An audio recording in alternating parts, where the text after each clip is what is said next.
Seorang pria berjas hitam mendatangi sebuah hotel dan berniat untuk menginap di sana dalam waktu yang cukup lama. Tujuan dari pria bernama John itu adalah untuk mencari ketenangan dari padatnya perkotaan. Lantas dia bertemu dengan manajer hotel yang mengantarnya ke kamarnya.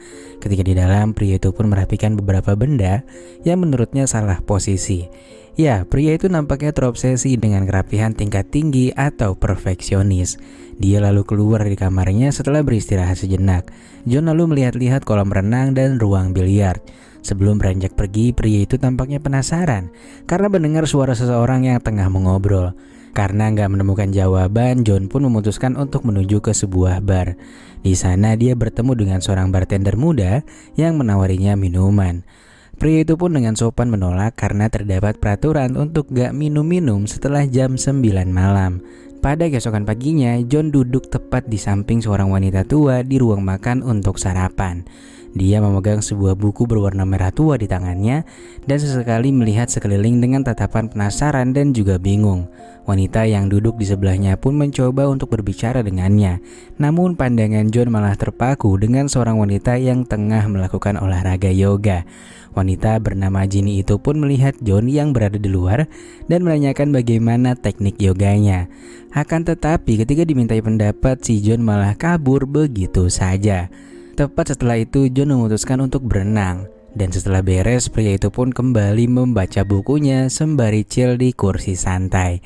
Lantas beberapa saat kemudian Ginny yang tadi lagi yoga juga datang untuk berenang di sana. Dan setelah nyelam-nyelam lucu, Ginny pun duduk di sebelah John. Mereka pun mengobrol sejenak dan si Ginny ini nampaknya lagi cari perhatian cuy sama si John. Lantas beberapa menit kemudian, Ginny dijemput oleh kekasihnya. Dan ketika akan pergi, Ginny pun berkata sampai bertemu kembali. Tepat pada pukul 8 malam, John kembali mendatangi bar. Ketika bartender itu menawarinya sebat, John pun menyadari kalau di tempat ini dilarang merokok pula. Bartender itu pun bilang kalau peraturan dibuat untuk dilanggar. Pada akhirnya John pun memutuskan untuk melanggar aturan si manajer hotel. Namun ternyata kelihatan banget nih kalau si John baru pertama kali sebat cuy. Lantas bartender itu pun mengajari John bagaimana cara menikmati sebat. Malamnya ketika John sudah siap untuk beristirahat, tiba-tiba aja dia mendengar kamar di sebelahnya yang sedang melaksanakan perpusrengan duniawi. Dan mendengar hal itu, si John pun malah senam 5 jari. Keesokan harinya ketika John menuju ke ruang sarapan, dia melihat bartender yang sedang melihat sebuah kamar. John pun menegurnya dan pria itu kemudian pergi. Namun ketika si bartender pergi, si John malah penasaran cuy. Dan ternyata si nenek dan kakek yang kemarin duduk di sebelahnya itu lagi melaksanakan perpusrengan duniawi tapi yang versi hardcore cuy. John kemudian pergi ke ruang biliar. Di sana dia bertemu dengan seorang pengusaha yang langsung mengajaknya main bareng. Saat mereka berbincang, John bertanya apakah dia memperhatikan sesuatu yang gak biasa dengan hotel ini. Pria itu pun mengiyakannya, namun dia gak terlalu memikirkannya. Lantas pria itu pun memberinya sebuah tablet dan mengatakan kalau ini akan membantu John berhenti berpikir yang enggak-enggak. Pengusaha itu juga mengatakan kalau John suka dengan obat ini, dia akan memberinya sebanyak yang John mau asalkan dia bisa membantunya menemukan kunci yang hilang. Dan cluenya ada di antara si keluarga manajer hotel ini. Lantas ketika akan kembali ke kamarnya, dia pun bertemu dengan seorang pelayan. Ketika tengah membantu mengambil barang yang jatuh, John bertanya kenapa dia bisa bekerja di sini. Pelayan itu nggak menjawab dan langsung pergi dari sana. Lantas di malam harinya, manajer hotel menampilkan hiburan untuk para tamu yang tengah dinner di hotel itu. Penampilan pertama di atas panggung pun diisi dengan istrinya yang mengalami lumpuh bersama dengan putranya yang gak lain adalah si bartender. Bartender itu pun ngelawak dengan menceritakan beberapa hal tentang ibunya. Semua orang di ruangan itu pun tertawa kecuali si John yang menganggap bahwa lelucon itu gak lucu. Lantas yang kedua tampil adalah si mbak pelayan ini. Dia kemudian menyanyikan sebuah lagu dan setelah itu dia menjadi terharu sampai akhirnya menangis cuy. Setelah beres makan, John akhirnya meminum obat yang diberikan oleh pengusaha tadi. Dan singkatnya, ketika bangun, John benar-benar ngerasa berbeda dari biasanya.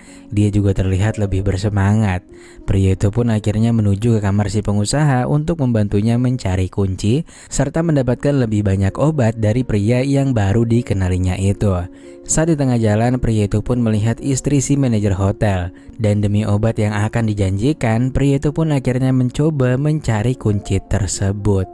Dan ternyata kunci itu berada padanya dan tersimpan di saku celananya. Lantas setelah itu John pun pergi ke kamar si pengusaha, yang mana ternyata di dalamnya juga terdapat si manajer hotel dan mereka tengah bermain remi. Lantas ketika manajer hotel pergi untuk bekerja, John pun memberikan kunci kepada pria itu dan ternyata kuncinya benar cuy. Dan sebagai imbalan, pria itu pun memberikan sebotol penuh obat untuk si John. Pria itu lalu memperkenalkan dirinya yang bernama Daniel. Dia lalu mengajak John untuk lanjut bermain kartu dengannya dan menjanjikan sebotol lagi jika John bisa mengalahkannya. Lalu singkatnya John pun menang dan dia membawa 2 botol itu. Di kolam renang, John bertemu dengan si bartender.